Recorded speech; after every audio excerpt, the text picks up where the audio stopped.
My name is Emanuele Coccia and I'm professor at the École des Hautes Études en Sciences Sociales in Paris.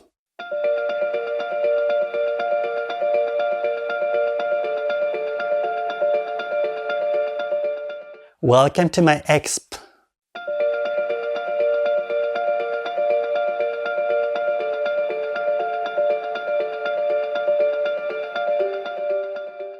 What is interesting with an insect is the fact that metamorphosis shows that that there is life between two bodies that have nothing in common from an anatomical point of view, from an ecological point of view, and from an ethological point of view. What do I mean? I mean caterpillar and butterfly do not share the same body, do not share the same face. They are totally different, but they also do not share the same ethos, the same moral identity, because on the one side you have a caterpillar, which is a sort of life occupied by the question of nutrition. So for a caterpillar, the world is a huge McDonald's where it can just eat stuff. And on the other side you have the butterfly, who is a form of life where the main important problem is to having sex.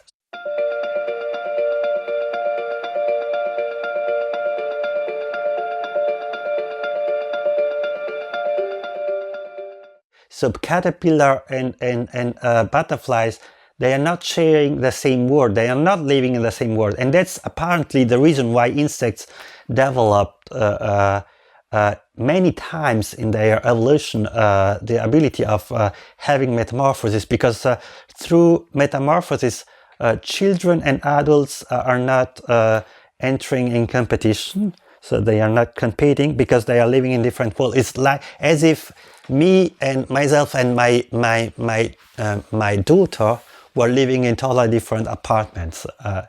And that's interesting. Why? Because it shows that life is can never be reduced to a single form, to a single identity, to a single face, to a single anatomical identity, but neither to a single moral identity. So whenever we say that we are in a way a character, we are defined by an ethos, by a moral identity, we are saying something wrong, because life is exactly what in a way allows us to pass from a moral identity to another, and the same is I mean, we could say the same for the world. So life can never be reduced to a single word. Life exists always between the world.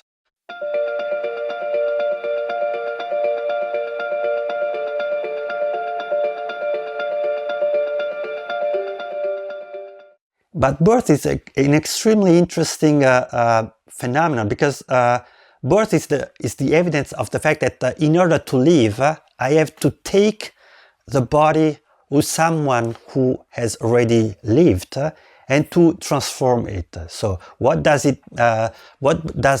birth mean? It means that in order to be alive, in order to exist, in order to come to the world, a living body cannot just take a piece of matter that was never occupied by a living body.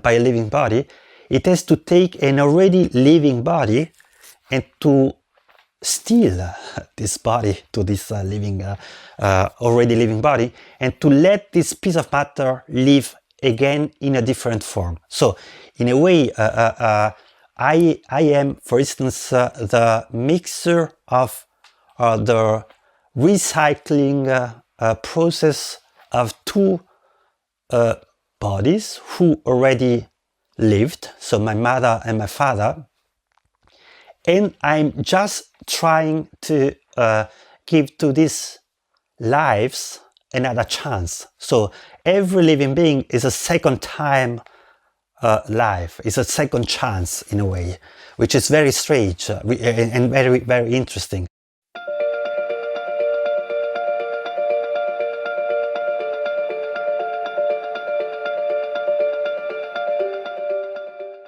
And the other way around is also interesting. What does it mean from this point of view, from this perspective, to give birth?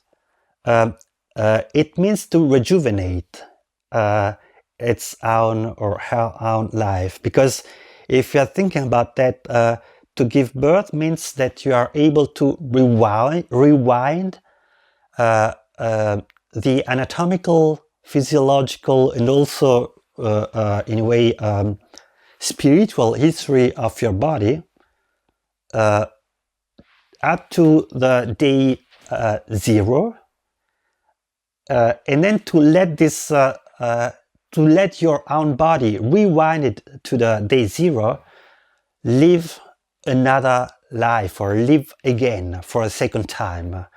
So and that impose to this piece of your body to live a different, a sort of metamorphic life. So that's the evidence that from this point of view, every individual within a species is a metamorphosis of a previous existing individual.